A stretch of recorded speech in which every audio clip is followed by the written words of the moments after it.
Okay, let's take a look now. Let's start the timer here. There we go. Let's take a look now at R again, because R is obviously an important part of this, the correlation coefficient. And here what I have is, again, I have SAT versus freshman year GPA. We see the graph here. That's fine. Here's the line of best fit. And the correlation coefficient is 0.82. Here it is in Z again. So we converted everything to Z, and here is the Z score for the SAT scores. Here's the Z score for the freshman year GPA. That's fine.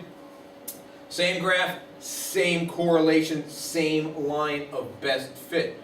But here's a really important piece of information. I know the correlation, I know R is going to be the same, and if we think about the four values that we get from the calculator when we do this, we get R, which we expect to be the same because correlation does not change when you change scale. We know that. Therefore, since R isn't going to change, that value of R squared, which is R times R, isn't going to change as well. But what about the y-intercept? What's the y-intercept going to be when we're in Z? And think about it. Here's the line of best fit, and it's passing through the origin, which is the mean of x and the mean of y. So that means that the y-intercept is going to be 0. And that makes sense. Well, wait. Does the y-intercept change? The correlation doesn't. Should the y-intercept change? Yeah, it should, because we're changing scale. And that's fine. The y-intercept is going to change.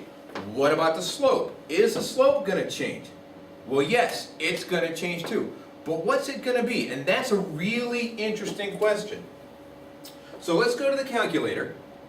And here's our original values that we have using the raw data of SAT versus freshman year GPA. And we're going to go and look at the data that I have here because I've got everything in L1 and L2 and L3 and L4.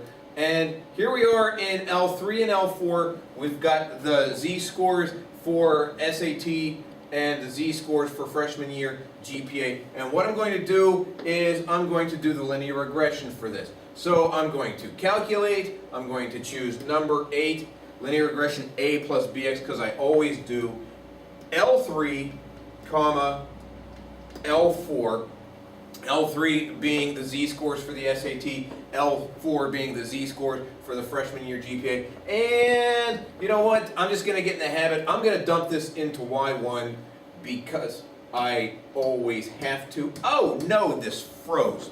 All right, I can do this real quick. And it's a variable, it's a Y variable, it's a function, Y1. And there we go, and I'm going to hit enter. And here we are. Here is my y-intercept. My y-intercept is negative 2.56 times 10 to the negative 13th power.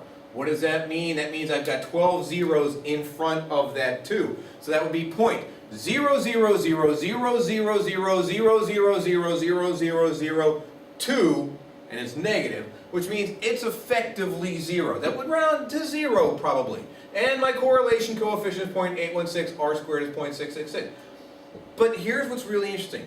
Notice that the slope of this line is 0.8163879,413. It's the same value as R. It is R. And what that means is that R is the slope of the line of best fit when you are graphing in standard deviations. Now, that's fairly interesting.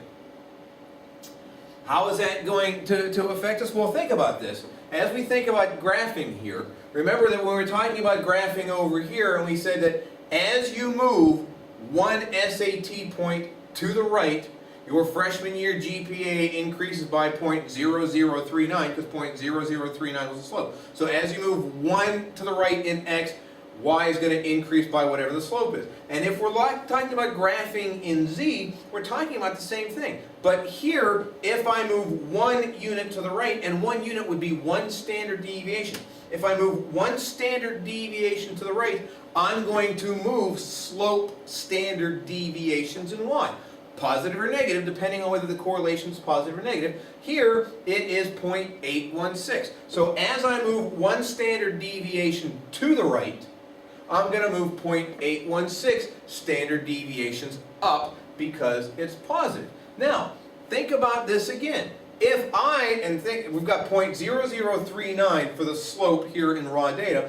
If I move 2 SAT points to the right, I would move 2 times the slope up. Instead of being 0.0039, it'd be 0.0078. I'd move 0.0078 GPA points up.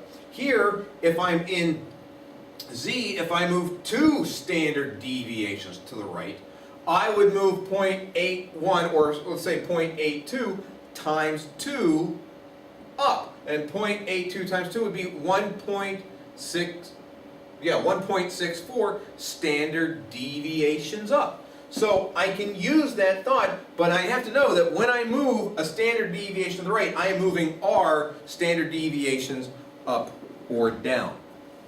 Okay, so that is a better and kind of like a deeper understanding of where we're going to go with R. And unfortunately, I've got to cut this one short because I have to restart the computer. Bah!